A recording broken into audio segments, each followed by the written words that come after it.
JNP law classes में आपका स्वागत है। आज के इस वीडियो में हम लोग 100 मोस्ट इम्पोर्टेंट MCQs देखेंगे CRPC के, जो बिहार APO के साथ साथ जो दूसरे जुडिशियल सर्विसेज एग्जामिनेशन के प्री है उसके लिए इम्पोर्टेंट है। तो आइए शुरू करते हैं। पहला क्वेश्चन है, section 162 of the CRPC is for the protection of, तो इसका आंसर होगा witness. Question number 2. The protection under section 162 of the CRPC is, तो जो 162 का प्रोटेक्शन है वो ओनली क्रिमिनल इंक्वायरी और ट्रायल के रेस्पेक्ट में अवेलेबल है, तो इसलिए इसका आंसर होगा D. Question number 3. Under the provisions of CRPC confessions, तो इसमें जो रिकॉर्डिंग ऑफ कन्फेशन का पावर है वो मजिस्ट्रेट के पास है, तो इसका आंसर होगा B. Question number 4. Under section 164 of CRPC, तो only the statement of a person produced by the police और investigation agencies can be recorded. यहाँ पे एक चीज ध्यान रखिएगा कि अगर सेक्शन 164 का स्टेटमेंट रिकॉर्ड करना है या 164 में कन्फेशन रिकॉर्ड करवाना है, तो वो जो पर्सन है जिसका स्टेटमेंट या कन्फेशन रिकॉर्ड होना है वो उसको पुलिस द्वारा प्रोड्यूस करना जरूरी इसलिए है ताकि ये कंफर्म हो जाए कि ये किसी केस के इन्वेस्टिगेशन में रिकॉर्ड किया जा रहा है। अगला question, which of the following statements does not hold true for the confessions made to magistrate under the provisions of the CRPC। तो देखिए, पहला जो ऑप्शन है, it is the duty of the magistrate to exclude the presence of the police officer, मतलब जहां confession होगा police officer को वहां रहने नहीं दिया जाएगा। दूसरा, ये भी जरूरी है कि जो मजिस्ट्रेट है वो एक्यूज को वार्न करे कि जो रिकॉर्ड कन्फेशन वो रिकॉर्ड करवाने जा रहा है उसका उसके अगेंस्ट में इस्तेमाल हो सकता है। तीसरा, जो बहुत ही इंपॉर्टेंट है, the accuse should be sent back to police custody as soon as the confession is recorded. ये फॉल्स है, क्योंकि ये एक्यूज को बताया भी जाएगा और ये लॉ है कि एक्यूज का जो अगर कन्फेशन रिकॉर्ड होता है तो उसके बाद उसको पुलिस कस्टडी नहीं भेजा जाएगा। ये एक सेफगार्ड है, क्योंकि अगर एक्यूज को ये बताया जाएगा कि कन्फेशन के बाद तुम्हें पुलिस कस्टडी में भेजा जाएगा, तो अगर पुलिस ने उसे थ्रेटनिंग दिया हो कन्फेस करने के लिए तो वो उस थ्रेटनिंग के अंतर्गत कन्फेस करेगा। इसलिए to avoid the confession under threat ये प्रोविजन बनाया गया है। अगला question, which of the following confessions is admissible under the provision of CRPC?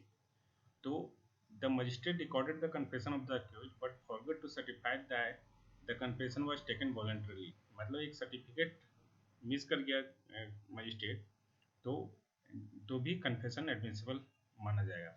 लेकिन बाकी जो 3 प्रोविजंस हैं इन केसेस में कन्फेशन एडमिसिबल नहीं होगा। अगला question, Sita is accused of disobeying the direction of the law with an intent to save Geeta from punishment as per section 213 CRPC। तो जो ऑफेंस सीता ने कमिट किया है उसके बारे में उसको एक्सप्लेन करना पड़ेगा, क्योंकि वो उसने किस तरह से उस डायरेक्शन को डिसोबे किया है ये उसे बताना पड़ेगा। ये बेस्ड है सेक्शन 213 पे और इसका इलस्ट्रेशन F जो है ये सिमिलर फैक्ट्स इनकॉर्पोरेट करता है। Question number 8, which of the following states that no appeal shall lie from any judgment और order of criminal court unless otherwise provided. ये सीधा सेक्शन बेस्ड क्वेश्चन है और इसका आंसर होगा सेक्शन 372 ऑफ CRPC। अगला सवाल, when does section 97 CRPC comes into operation, तो इसका आंसर है when the person is wrongfully confined, option A. यहाँ पे सेक्शन 97 मैंने रिप्रोड्यूस किया है, उसे आप देख सकते हैं। अगला सवाल है, under section 320 subsection 1 of CRPC for adultery which section of IPC is applicable, तो इसका आंसर होगा 497। ये प्रीवियस ईयर्स के एग्जाम्स में क्वेश्चन पूछे गए थे, लेकिन after Joseph Shine versus union of India 2018 section 497 of IPC को अनकॉन्स्टिट्यूशनल डिक्लेयर कर दिया गया है। लेकिन हाँ, एडल्ट्री 497 में दे रखा है एडल्ट्री एक ऑफेंस नहीं है, पर अभी भी ये ग्राउंड फॉर डिवोर्स है। नेक्स्ट सवाल है which of the following deals with appeal from orders under section 446 of CrPC. ये सेक्शन बेस्ड क्वेश्चन है और इसका आंसर होगा section 449 of CrPC. Next question number 12, when the police register ये case regarding commission of a cognizable offence, the registration of the case is under. तो ये FIR की बात करता है जो सेक्शन 154 में दे रखा है। अगला सवाल, usually a copy of FIR is filed with magistrate having jurisdiction to take cognizance by the police officer in compliance to. तो इसका आंसर होगा सेक्शन 157 ऑफ सीआरपीसी। इसी को हम लोग बोलते हैं occurrence report. Next question number 14, delay in dispatching the FIR to the magistrate under section 157 of CrPC. तो इसका आंसर होगा मे और may not be a circumstance providing a legitimate basis for suspecting the FIR depending on the facts and circumstances found on record। इसका मतलब ये हुआ कि जो भी FIR लॉज होता है उसको इमीडिएटली उसके बारे में मजिस्ट्रेट को बताना होता है, और अगर डिले होता है तो जो इन्वेस्टिगेटिंग ऑफिसर है उससे एक्सप्लेनेशन आउट किया जा सकता है कि ये डिले क्यों हुआ, और डिले अगर सेटिस्फैक्टरली एक्सप्लेन कर दिया गया है तो उस डिले को कंडोन किया जाएगा और वो प्रोसीडिंग इरेगुलर नहीं माना जाएगा। Question number 15, where the FIR discloses prima facie commission of a cognizable offence and there is a delay in sending the FIR to the magistrate under section 157 of CrPC, तो ऐसे में investigation must go on, उसको रोका नहीं जाएगा। Question number 16, the investigating police officer in a case has power to require attendance of a person acquainted with the facts and circumstances of the case under। तो इसका answer है section 160 of CrPC. सीधा section based question है। Question number 17, of the 3 clauses of subsection 2 clause 1 of section 82 CrPC, तो ये जो clauses हैं conjunctive हैं, means clauses A B and C are conjunctive and not disconjunctive. Question number 18, discharge of offender on submission of apology is covered under. तो answer इसका होगा section 348। ये सीधा सेक्शन बेस्ड क्वेश्चन है। Question number 19, section 125 of CrPC remains applicable as long as there is no divorce. The fact of divorce would have to be strictly proved to invite the application of the 1986 Act. This was held in, तो इसका answer है Mohammad Zakir Hussain versus state of Bihar, AIR 2009। Question number 20, recognizance is. तो देखिए रिकॉग्निजेंस होता क्या है ये पूछ रहा है। तो recognizance is a bond by which a person undertakes before a court or magistrate to observe some condition, especially to appear when summoned. Question number 21, under section 320 subsection 1 of CRPC for dishonest misappropriation of property, which section of IPC is applicable? एक चीज ध्यान दीजिएगा, यहाँ section mention है CrPC के जो ये compounding of offences की बात कर रहा है, लेकिन सवाल पूछे गए हैं आईपीसी से कि डिसऑनेस्ट एप्रोप्रिएशन ऑफ प्रॉपर्टी किस सेक्शन में दे रखा है। तो इसका आंसर होगा section 403। Question number 22, which of the following statements hold true for the magistrate's power to send an accuse to remand under section 167 of the code of criminal procedure. तो इसका आंसर होगा बी। देखिए मैंने option D को underline कर रखा है, ये इसलिए अंडरलाइन कर रखा है कि ये ऑप्शन सही है सेक्शन 167 के रेस्पेक्ट में, लेकिन चूंकि यहाँ पूछ रहा है कि रिमांड जो है वो कितने दिनों की हो सकती है, इसलिए इसका आंसर होगा बी। तो जो भी पुलिस कस्टडी होगी वो can not exceed 15 days. Question number 23, which of the following statements is not true under the provisions of section 167 of the CrPC. तो इसका आंसर होगा ऑप्शन बी। ये बोलता है कि मजिस्ट्रेट के पास पावर नहीं है कि किसी एक्यूज जो कि टेररिस्ट है उसको आर्मी कस्टडी में भेजा जाए फॉर इन्वेस्टिगेशन। इन्वेस्टिगेशन जब भी होगा तो ये पुलिस के द्वारा ही होगा, इसलिए उसके आर्मी कस्टडी में नहीं भेजा जाएगा। Question number 24, which of the following is true of section 31 of CrPC. तो देखिए सेक्शन 31 ऑफ सीआरपीसी बोलता है कि जब कोई किसी ट्रायल के बाद किसी ट्रायल में मोर देन वन ऑफेंस का ट्रायल हो रहा हो और punishment more than one offences के लिए दिए जा रहे हैं, तो उस केस में क्या होगा, ये सेक्शन 31 में दे रखा है। तो इसमें इसका पहले ऑप्शन देखिए, बोथ ए एंड बी है। तो ये क्या है, it's relate to quantum of the punishment that the court has jurisdiction to pass where the accuse is convicted of 2 और मोर ऑफेंसेस। वही मैंने बोला कि वह एक ट्रायल में 2 या 2 से अधिक ऑफेंसेस का ट्रायल हो रहा है और उसमें एक्यूज को कन्विक्ट किया गया है, तो जो पनिशमेंट हो गया डिफरेंट ऑफेंसेस के लिए वो कंकरेंटली चलेगा या कंजिक्यूटिवली चलेगा, इसके बारे में बात करता है। तो पहला तो ये होगा और दूसरा ये रूल ऑफ प्रोसीजरल लॉ है। Question number 25, which of the following statements is not true regarding the chargesheet made under the provisions of the CrPC.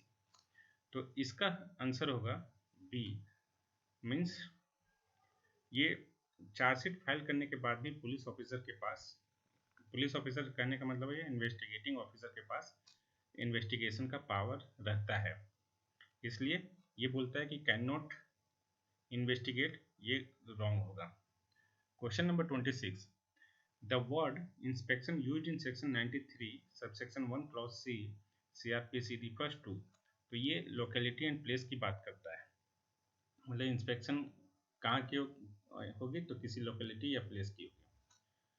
Question number 27, ये search warrant can be issued in respect of a place. तो जितने भी use for deposit and sale of stolen property, इसके respect में भी search warrant हो सकता है। Use for deposit, sale and production of counterfeit coin, currency notes and stamps, use for deposit, sale and production of false document and false seals. मतलब कोई भी place जो किसी ऑफेंस के लिए यूज हुआ है उसका सर्च वारंट, उसके सर्च के लिए सर्च वारंट इशू किया जा सकता है।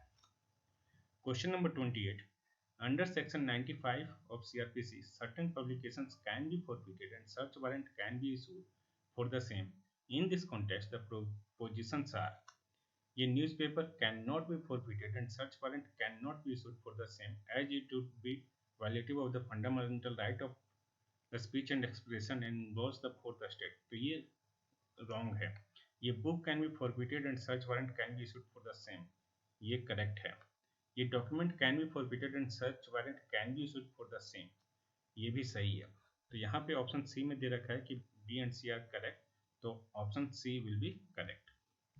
Section 87 of CrPC authorises issuance of warrant. तो ETC 1 में जो इशू ऑफ वारंट होता है वो इन ल्यू ऑफ समन्स भी हो सकता है और इन एडिशन टू समन्स भी हो सकता है, इसलिए option C will be correct answer. Question number 30, ये declaration of forfeiture under section 95 of CrPC can be set aside by. तो इसका आंसर होगा हाई कोर्ट, और ये दे रखा है सेक्शन 96 में। Question number 31, the investigating officer under section 160 of CrPC can not require the attendance at a place other than the place of residence of. तो यहाँ पे दे रखा है जो ऑप्शन, ये male who is under the age of 18 years, तो ये गलत है। ये male who is under the age of 16 years, ये भी गलत है। यहाँ पे ऑप्शन सी सही होगा, ये वुमेन। जो सेक्शन 160 सबसेक्शन 1 का प्रोवाइजो है वो बोलता है कि कोई भी मेल जो below 15 years and more than 65 years है प्लस मेंटली या फिजिकली डिसेबल्ड है, उसको अपने प्लेस ऑफ रेसिडेंस के अलावा और कहीं एग्जामिन नहीं किया जा सकता है। Question number 32, the investigating officer under section 160 of CrPC can not require the attendance of a male at a place other than the place of his residence who is तो under the age of 15 years. ये मैं अभी इसके पहले वाले question में बता चुका हूँ। अगला क्वेश्चन है, ये trial on a police report initiated by the breach of the mandatory provision relating to investigation. तो is not vitiated and cannot be set aside unless the illegality in the investigation can be shown to have brought about a miscarriage of justice. तो देखिए, अगर कोई regularity है investigation में तो वो तब तक प्रोसीडिंग को विसिएट नहीं करेगा जब तक ये नहीं दिखाया जाएगा कि उस इम्प्रॉपर इन्वेस्टिगेशन की वजह से मिसकैरेज ऑफ जस्टिस हुआ है। क्वेश्चन नंबर 34, यहाँ कुछ प्रोपोजिशन दे रखे हैं तो उसमें कौन से ट्रू है और कौन से फॉल्स ये देखना है। Delay in dispatch of the FIR is not a circumstance which can throw out the prosecution case in its entirety, तो ये सही है। Delay in dispatch of the FIR is a circumstances which can throw out the prosecution case in its entirety, ये गलत है। Next, the extraordinary delay in sending the FIR is circumstance which provides a legitimate basis for suspecting that the FIR was recorded much later than the stated date and hour, affording sufficient time to the prosecution to introduce improvement. ये भी correct है। तो इसलिए statement 1 and 3 are true and 2 is false. Question number 35.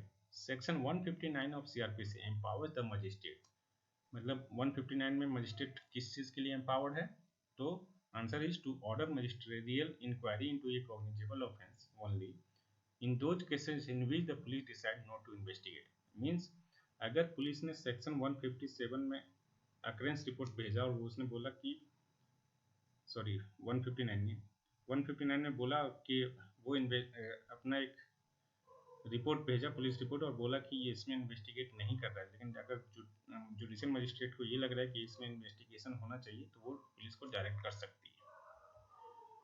The power to direct investigation under section 156 subsection 3 of CrPC can be exercised by, तो answer will be a magistrate. Question number 37, section 156 subsection 2 of CrPC takes care and cures, तो इसका answer होगा both A and B. Any irregularity in the conducting of investigation by the police officer and any illegality in the conducting of investigation by the police officer, मतलब कोई भी irregularity और illegality हुई है अगर while conducting investigation by the police officer, ये दोनों को 156(2) में केयर एंड क्योर किया जा सकता है। Next question, under section 159 of CRPC, a preliminary inquiry into the commission of offence can be conducted to by the magistrate having jurisdiction to take cognizance, also by a magistrate subordinate to the magistrate having jurisdiction, और तीसरा by the police.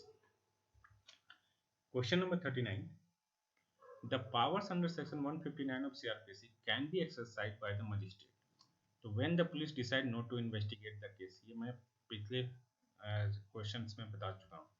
अगला question है, the power to require attendance of a person acquainted with the fact and circumstances of the case under section 160 of CRPC requires, तो ये notice in writing होना चाहिए किसी भी विटनेस को बुलाने के लिए। Question number 41, under section 320 subsection 1 CRPC for wrongfully confining a person for 10 days or more, which section of IPC is applicable? तो ये क्वेश्चन ये पूछ रहा है कि wrongfully confining a person for 10 days or more ये किस सेक्शन में दे रखा है IPC के, तो answer will B 344। Question number 42, which of the following is false of section 81 of CRPC? तो CRPC में जो है जो वर्ड यूज हुआ सेल वो डायरेक्टरी है एंड नॉट मैंडेटरी, ये फॉल्स है क्योंकि ये जो सबसेक्शन 1 है वो मैंडेटरी है, डायरेक्टरी नहीं, इसलिए option C will be correct answer है क्योंकि ये फॉल्स पूछ रहा है। Question number 43, which of the following deals with the procedure where court considers that case should not be dealt with under section 345 of CrPC, ये सीधा section based question है और इसका आंसर होगा section 346। Question number 44, an illegitimate child has no other right than the right to claim maintenance under section 125. She alleged that the respondent was her father. The claim was supported by the evidence of the mother and several other villagers. The birth register showed name similar to the respondent's name as her father. Column pertaining to father's name in the school admission form kept blank as could be expected from an unwed mother. The court allowed the claim in which of the following cases? तो ये Dimple Gupta versus Rajiv Gupta है. Means illegitimate child can claim, और वो circumstances दिया गया है to prove that the respondent was the illegitimate father of the petitioner. Question number 45. Which section of CRPC states that warrant issued by a magistrate of India may be executed at any place in India? तो इसका answer है section 77. Under section 320 subsection 1 of CRPC, for assault or use of criminal force, which section of IPC is applicable? ये सीधा सीधा पूछ रहा है assault, use of criminal force, ये सब जो है वहाँ कहाँ applicable है? तो section 342, 346 and 325 of IPC. Question number 47. Joining of two or more independent and respectable inhabitants of the locality in which the place is to be searched is the mandate under. ये सीधा section based question है और इसका answer है section 100 subsection 4. Question number 48.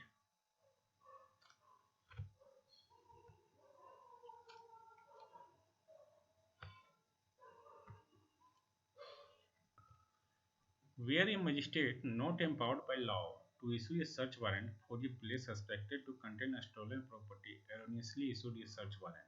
तो ऐसे case में जो सर्च प्रोसीडिंग होगा वो void होगा, liable to be set aside होगा, और ये जो प्रोसीडिंग सेट असाइड तभी होगा जब challenge by person agreed by such search होगा. तो इसलिए इसका आंसर होगा आंसर डी, आइदर ये और सी. अगला सवाल है section 93 subsection 3 of CRPC provide that no magistrate other than a district magistrate और chief judicial magistrate shall issue warrant of search for a document, parcel और other things in the custody of postal and telegraph authority if any magistrate not so specified issue such warrant, then the such proceeding shall be void. देखिए the proceeding which vitiate the irregularity which vitiate the proceeding and the irregularity which does not vitiate the proceeding, ये दे रखा है 460 और 461 में section of CRPC में. इसमें not विसिएट है और इसमें विसिएट है. तो लिस्ट दे रखे हैं कि कब कब किस किस इरेगुलरिटी की वजह से प्रोसीडिंग विसिएट नहीं होगा और किस किस इरेगुलरिटी की वजह से प्रोसीडिंग विसिएट होगा. Question number 50. In a non cognizable case when a magistrate orders the police to investigate in that it will be at par with the cognizable offence case and the police will have all the powers in respect of investigation. देखिए मतलब क्या है कि अगर कोई non cognizable offence है और इसमें मजिस्ट्रेट इन्वेस्टिगेशन का ऑर्डर देगा तो पुलिस के पास हर एक वह पावर होगा जो उसके पास कॉग्निजेबल केस को इन्वेस्टिगेट करने के लिए होता है, एक्सेप्ट वो अरेस्ट नहीं कर सकता है. तो इसका आंसर होगा B. Question number 51. Sections 39 and 40 of CRPC make it mandatory to give information regarding commission of certain offences. Such information can be given to. तो ये information जो है वो दिया जा सकता है either magistrate और to a police officer. और देखिए 39 में है ये जनरल पब्लिक की ड्यूटी है to give information, और सेक्शन 40 में वैसे ऑफिसर्स को हैं जो किसी विलेज में अपॉइंट किए गए हैं to monitor the law and order situations. Question number 52. The magistrate at his discretion can allow the complainant to withdraw the complaint and acquit the accused in case of. तो answer will be summoned cases. तो इसमें मैं आपको ये बताना चाहूँगा कि देखिए कुछ सेक्शन बहुत ही इंपॉर्टेंट है. जैसे एक है आपका सेक्शन 321 जो बात करता है विड्रॉवल फ्रॉम प्रोसिक्यूशन की. इसके बाद जो विड्रॉवल ऑफ कंप्लेंट की बात है वो दे रखा है सेक्शन 257 में, जो कि पार्ट है वारंट ट्रायल का, वारंट ट्रायल बाय मजिस्ट्रेट का, जो दे रखा है सेक्शन 238 से लेके, वारंट ट्रायल दे रखा है 238 से 250 और समन्स ट्रायल दे रखा है 251 से लेके 259 तक। और यहाँ हम बात कर रहे हैं विड्रॉवल ऑफ कंप्लेंट की, जो 257 में दे रखा है, जो पार्ट है समन्स ट्रायल की। तो इसीलिए जो विड्रॉवल ऑफ कंप्लेंट होगा वो सिर्फ समन केसेस में होगा। I hope it would be clear. Question number 53, in which of the following cases it was held that the defect resulting from non-compliance of section 275 of the CRPC in the absence of actual or possible failure of justice is curable under section 464 and 465। तो इसका answer है Abdul Rahman versus emperor. Question number 54, the application of section 300 of the CRPC, it is not necessary for the accused to be acquitted in previous trial। देखिए यहाँ पूछ क्या रहा है, तो पहले आप समझिए कि सेक्शन 300 में क्या दे रखा है। ये डबल जियो पार्टी की बात करता है और ये कहता है कि अगर कोई अक्यूज किसी ऑफेंस के लिए उसका ट्रायल हुआ है और आइदर वो एक्विट हुआ है या कन्विक्ट हुआ है, तो इसका दोबारा ट्रायल नहीं होगा जब तक कि ये ऑर्डर ऑफ एक्विटल या ऑर्डर ऑफ कन्विक्शन फोर्स में है। तो मीन्स ट्रायल हुआ प्लस चाहे वो एक्विट हुआ हो या कन्विक्ट हुआ है, दोनों केसेस में दोबारा ट्रायल नहीं होगा।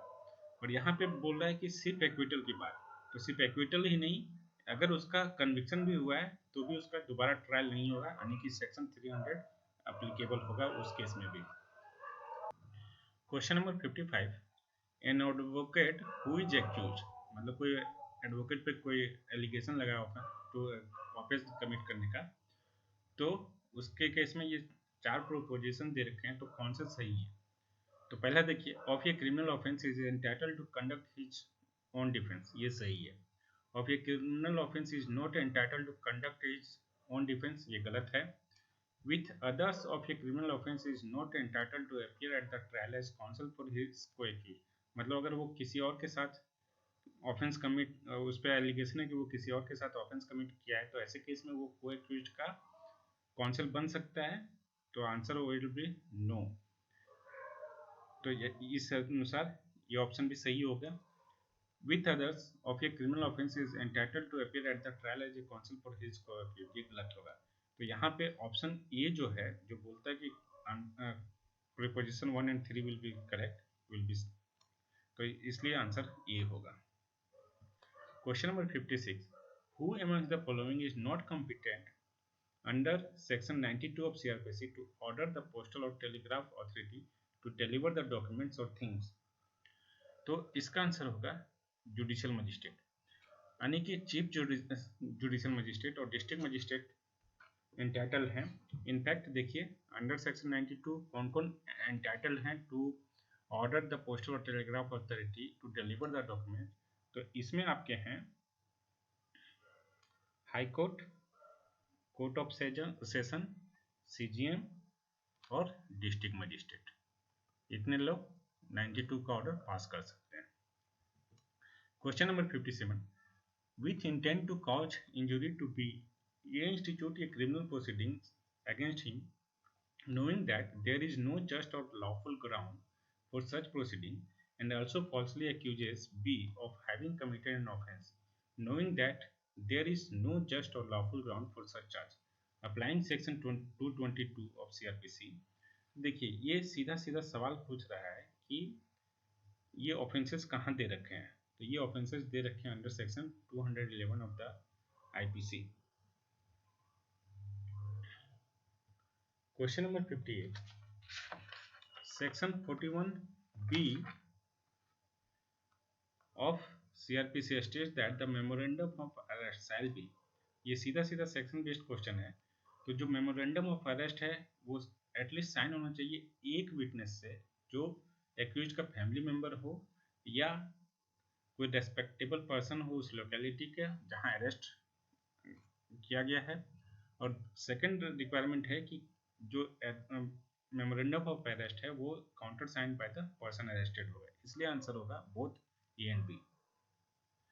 Question number 59, under section 320 subsection 1 CRPC for knowingly selling or exposing or possessing for sale or for manufacturing purpose goods marked with a counterfeit property mark, which section of IPC applicable? Means ये जो offences हैं knowingly selling और exposing और so and so, ये IPC के किस section में दे रखा है? तो इसका आंसर होगा section 486। Question number 60, which section of CRPC is antithesis? Antithesis means opposite to the Article 19 Clause 1 Subclause A of the Constitution of India. तो आंसर इज सेक्शन 95 जो बात करता है for forfeiture of certain publication की। Question number 61, which of the following deals with the procedure in case of difference of opinion? तो इसका answer है section 370। देखिए जो सेक्शन 366 से लेके 371 है ऑफ CRPC, ये बात करता है सबमिशन ऑफ डेथ सेंटेंसेस की टू द हाई कोर्ट। तो ऐसे केस में सेक्शन 370 जो है वो बोलता है कि अगर कोई डेथ सेंटेंस पे दो जजेस बेंच का ओपिनियन डिफर कर रहा है, तो ऐसे केस में जो इसका प्रोसीडिंग होगा वो एज पर 392 होगा। और 392 में दे रखा है कि अगर दो जजेस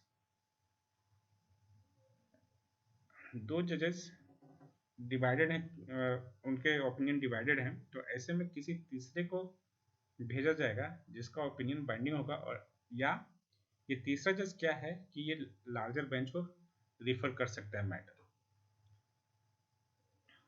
question number 62, the term taking cognizance under the provision of the CRPC means? तो इसका आंसर होगा to taking notice of the matter judiciously. मतलब जब मजिस्ट्रेट या जज अपना माइंड अप्लाई करता है कॉग्निजेंस लेने के लिए या मटेरियल पर जिसके आधार पर कॉग्निजेंस लेगा, तो उसे हम बोलते हैं taking cognizance. Question number 63, under the provisions of CRPC for taking cognizance of an offence. तो ये देखिए जब कॉग्निजेंस लेने की बात होती है तो प्रामा फेसाई केस होना जरूरी है, ये नहीं कि सारे एविडेंसेस जो प्रोड्यूस हुए हैं उनका प्रॉपर एनालाइजेशन होना जरूरी है। अगर प्रामा फेसाई केस बन रहा है तो जज जो है वो कॉग्निजेंस ले लेगा। Question number 64, under the provisions of the CRPC cognizance can be taken of. तो आंसर इज ऑफेंस, तो इसलिए option A will be correct. Question number 65, in which of the following cases the provision of section 197 of CRPC apply?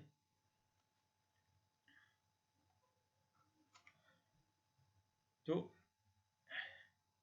देखिए पहले तो समझिए कि section 197 है क्या। तो 197 ये प्रोटेक्शन देता है जजेज और पब्लिक सर्वेंट को, अगर उन्होंने अपने ऑफिशियल कैपेसिटी में कोई काम किया है तो उसमें उसका उन लोगों का प्रोसिक्यूशन नहीं हो सकता है।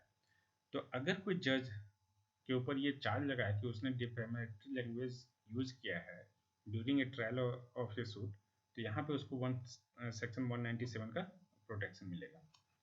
Question number 66, which of the following requirements need not be followed under section 200 of the CRPC?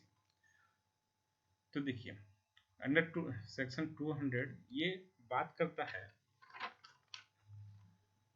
Examination of complainant and witnesses की। तो इसमें एक्यूज्ड का कोई रोल नहीं है। रोल क्या है under section 200 examination of complainant and witnesses की बात हो रही है, तो इसलिए एक्यूज को कोई अपॉर्चुनिटी नहीं दिया जाएगा, एक्यूज का यहाँ कोई रोल ही नहीं है। Question number 67, the period of limitation for an application to set aside the declaration of forfeiture has been provided. तो देखिए यहाँ पे 2 सेट्स ऑफ ऑप्शंस दे रखे हैं। तो देखिए जब कोई फॉरफीचर हो तो उसको सेट असाइड करने के लिए सेक्शन 96 में एप्लीकेशन दिया जाता है हाई कोर्ट को, और ये एप्लीकेशन फाइल होना चाहिए within 2 months from the date of publication of declaration. तो इसलिए दोनों का आंसर बी होगा। अगला क्वेश्चन है, ड्यूरिंग इन्वेस्टिगेशन ये search can be conducted without warrant by, तो एनी पुलिस ऑफिसर नहीं होगा, बट द इन्वेस्टिगेटिंग ऑफिसर होगा। इन्वेस्टिगेशन ऑफिसर, अगर आप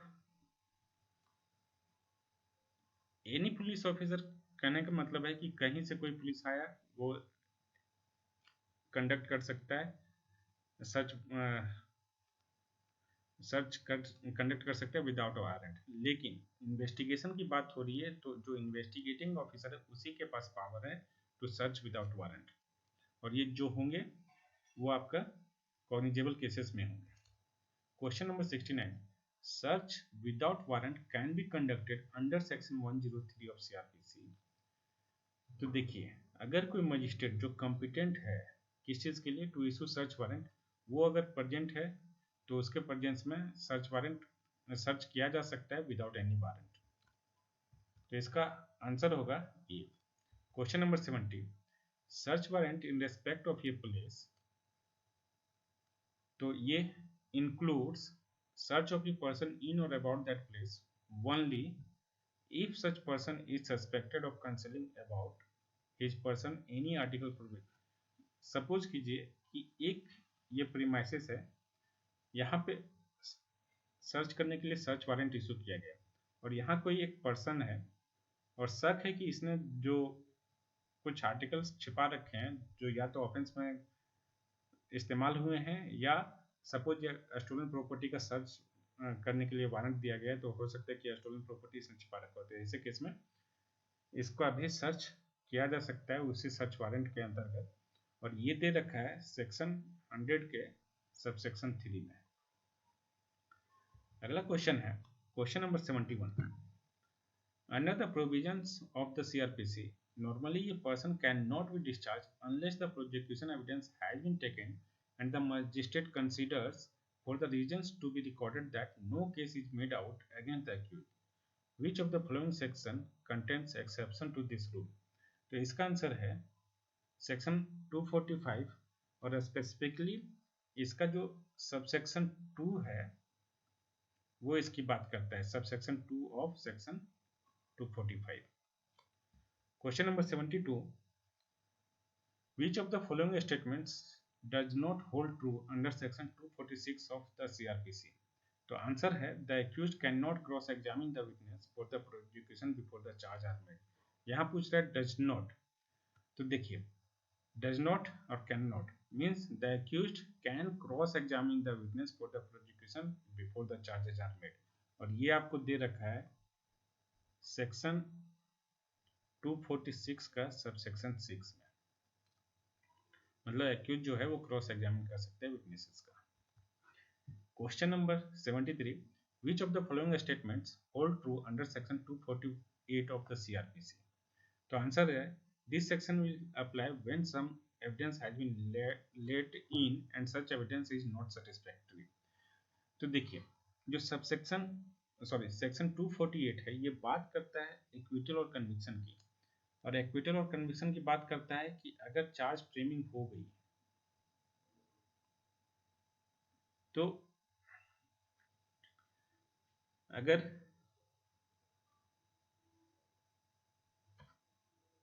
एक्यूज गिल्टी है तो उसका कन्विक्शन हो जाएगा, और गिल्टी नहीं है तो कन्विक्ट हो जाएगा उसका। Question number 74, discharge of the accuse under section 249 of the CrPC.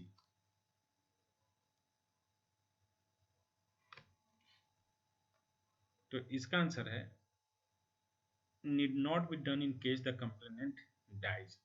देखिए, सेक्शन 249 जो है वो बात करता है डिस्चार्ज ऑफ एक्यूज अगर चार्ज फ्रेमिंग नहीं हुआ और कंप्लेनेंट अपीयर नहीं करता है। सपोज एक डेट यहाँ हुआ है जब चार्ज फ्रेमिंग की बात हो रही है, तो चार्ज फ्रेम अभी हुआ नहीं है, और ये जो ट्रायल है ये कंप्लेंट के बेसिस पे इनिशिएट हुआ है, तो जिस डेट पे चार्ज फ्रेमिंग होना था उस डेट पे कंप्लेनेंट नहीं आए, ऐसे केस में कोर्ट के पास ये पावर है कि या तो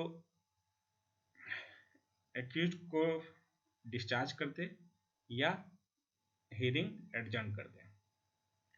लेकिन यहाँ पे जो है, अगर कंप्लेनेंट की डेथ हो जाती है तो उसके बारे में सेक्शन 249 में कुछ नहीं कहा गया है। अगला सवाल है, the order for compensation under section 250 of the CrPC can be made.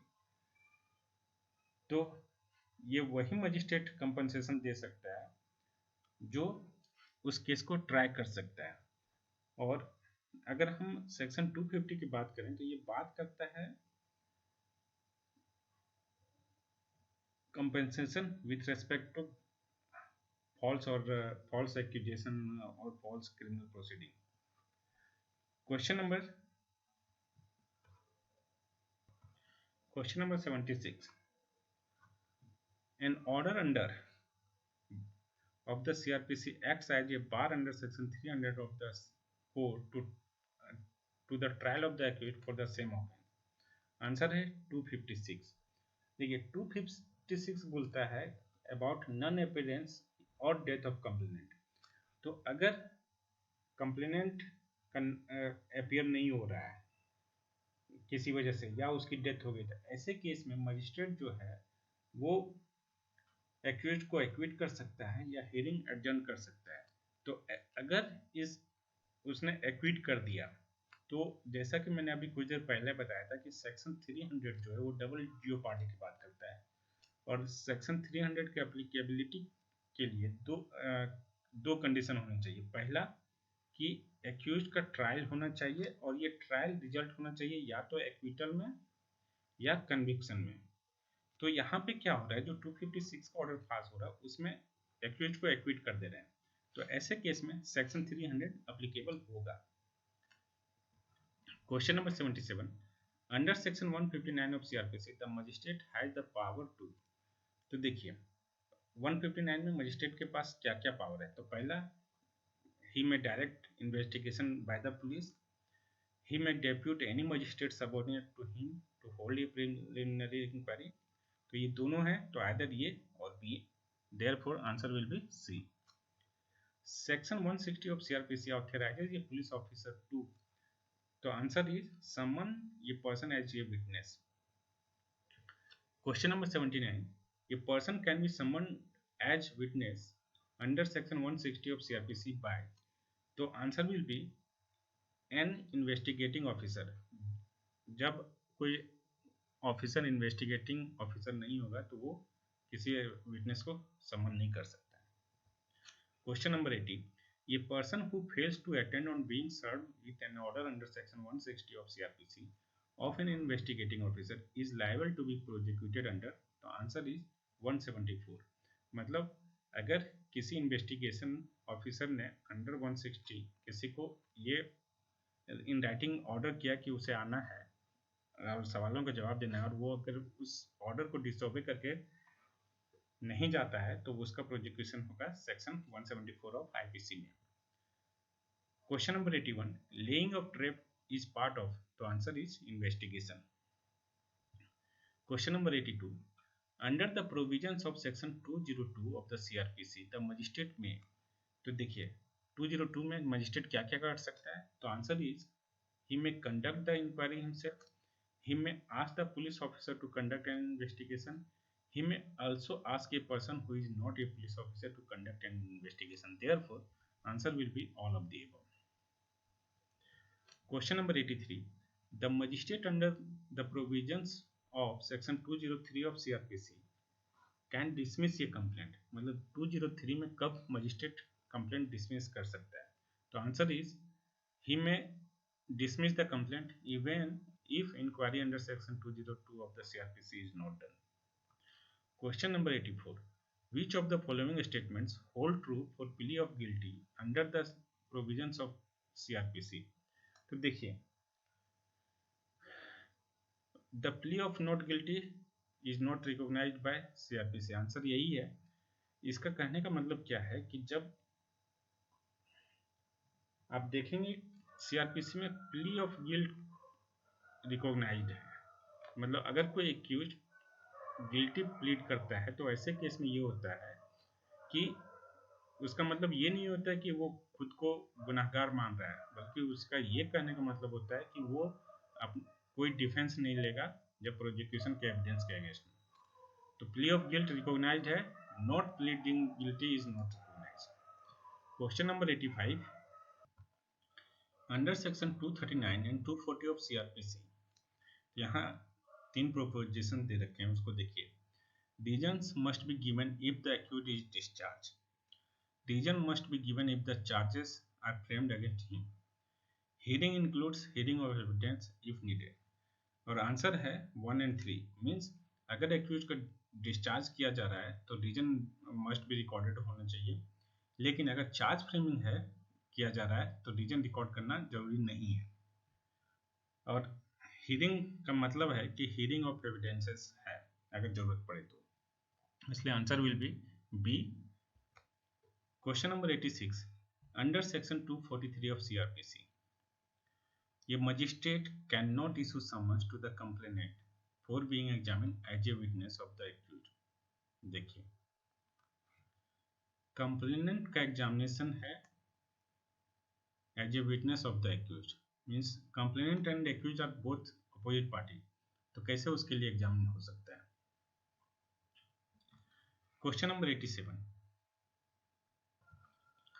Section 161 of CRPC covers the cases of information received by police.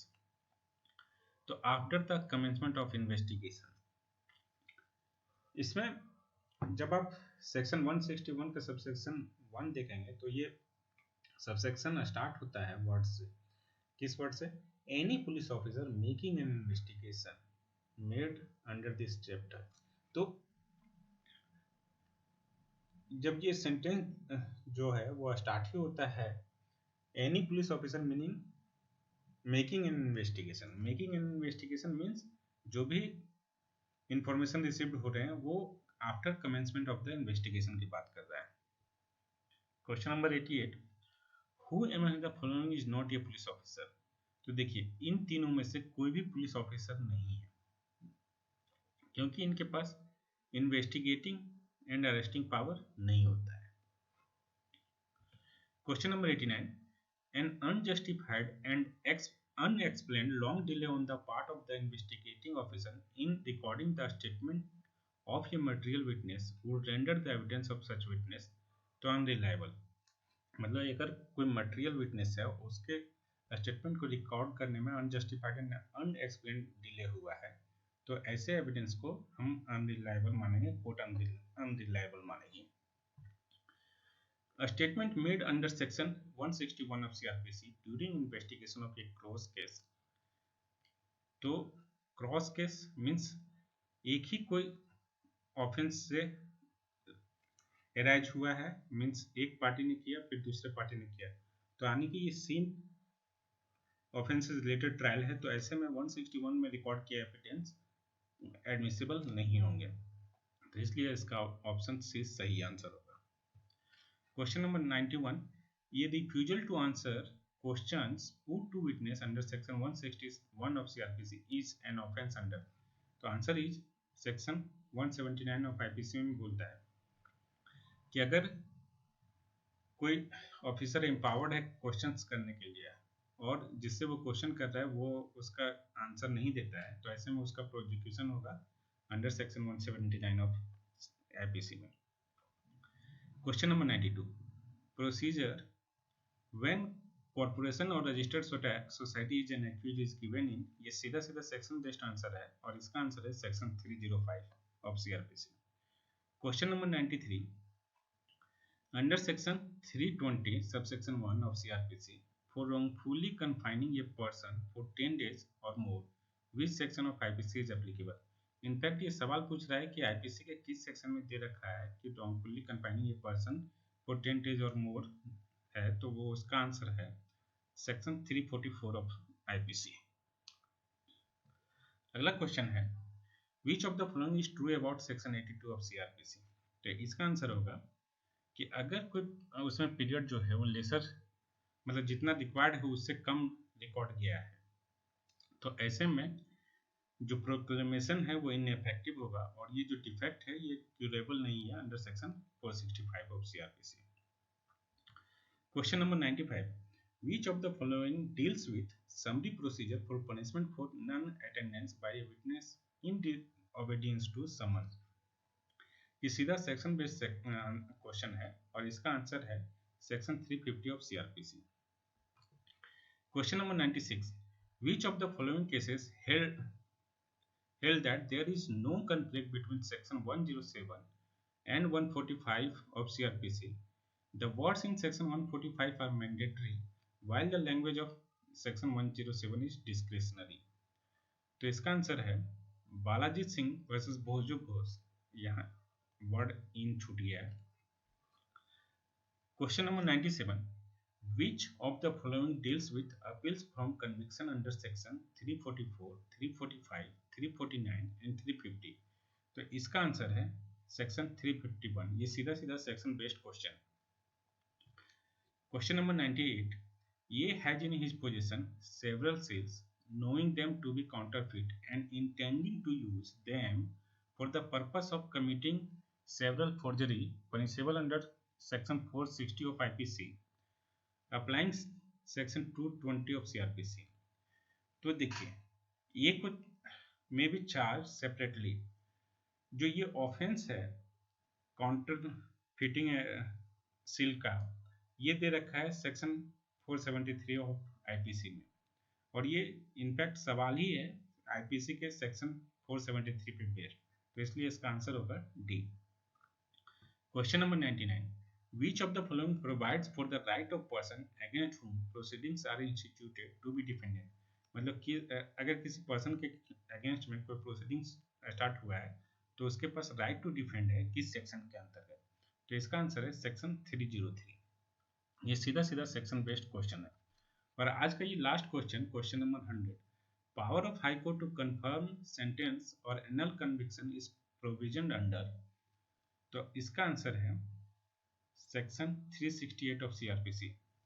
In fact यहाँ पे कंफर्म डेथ सेंटेंस होना चाहिए। डेथ सेंटेंस अगर कोर्ट ऑफ सेशन या additional session जज, ये दो death sentence पास कर सकते हैं। जब डेथ सेंटेंस पास होगा तो ये हाईकोर्ट के पास जाएगा कंफर्मेशन के लिए अंडर सेक्शन 366, और हाईकोर्ट जो है वो अंडर सेक्शन 368 इसको या तो अपहेल्ड करेगा या एनल करेगा। तो इस तरह से सीआरपीसी के 100 मोस्ट इंपोर्टेंट क्वेश्चन खत्म हुए। होप ये आपको एग्जाम में काम आएगा। अगर आप और भी वीडियो चाहते हैं इस तरह का तो प्लीज़ कमेंट करें कि आपको किस तरह के वीडियो किस टॉपिक पे चाहिए।